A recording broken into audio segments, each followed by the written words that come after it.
પાટણ જિલ્લાના રાધનપુર ખાતે આજે બજરંગ દળ તેમજ હિન્દુ સંસ્થાઓ દ્વારા ગેરકાયદેસર ચાલતા કતલખાનાઓ બંધ કરાવવા માટે આવેદનપત્ર આપ્યું હતું।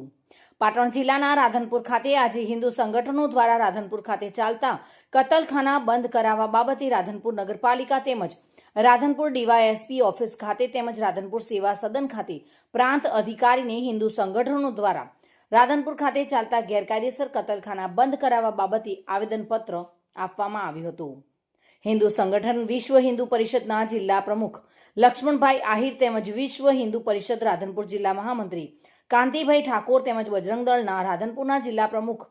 દેવરાજભાઈ ઠાકોર બાબરીવાળા તેમજ ભરવાડ મેવાભાઈ અખિલ ભારતીય હિન્દુ મહાસભા તેમજ લાલાભાઈ પટેલ બજરંગ દળના સહયોગી હિન્દુ સંગઠનો આગેવાનો દ્વારા આજે તમામ ઓફિસોમાં રાધનપુરમાં ચાલતા ગેરકાયદેસર કતલખાનાઓ બંધ કરાવવા બાબતે આવેદનપત્ર આપી અધિકારીઓની સામે પોતાની વેદનાઓ રજૂ કરી હતી અને આગળના સમયમાં જો કોઈ કાર્યવાહી કરવામાં નહીં આવે તો ઉગ્ર આંદોલન કરવાની તૈયારીઓ બતાવી હતી। રાધનપુર નગરપાલિકાની અંદર વિધર્મી દ્વારા ખૂબ ગતિવિધિઓ ચાલી રહી છે। થોડા સમય પહેલાં ગાય માતાની હત્યા, એ પછી જો તો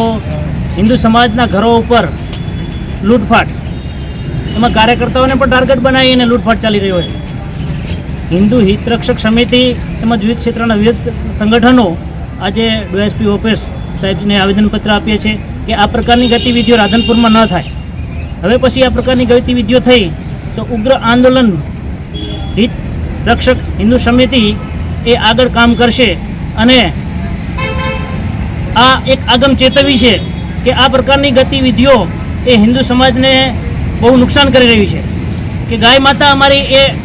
માતા છે, પૂજનીય છે અને એને ખુલ્લમ હત્યામાં થતી હોય એ પ્રકારની હિન્દુ સમાજને ઠેસ પ્રવૃત્તિ કરવામાં આવશે તો ઉગ્ર આંદોલન હિન્દુ સમાજ કરશે। વસંત કડિયા સાથે bureau report, today Gujarati news.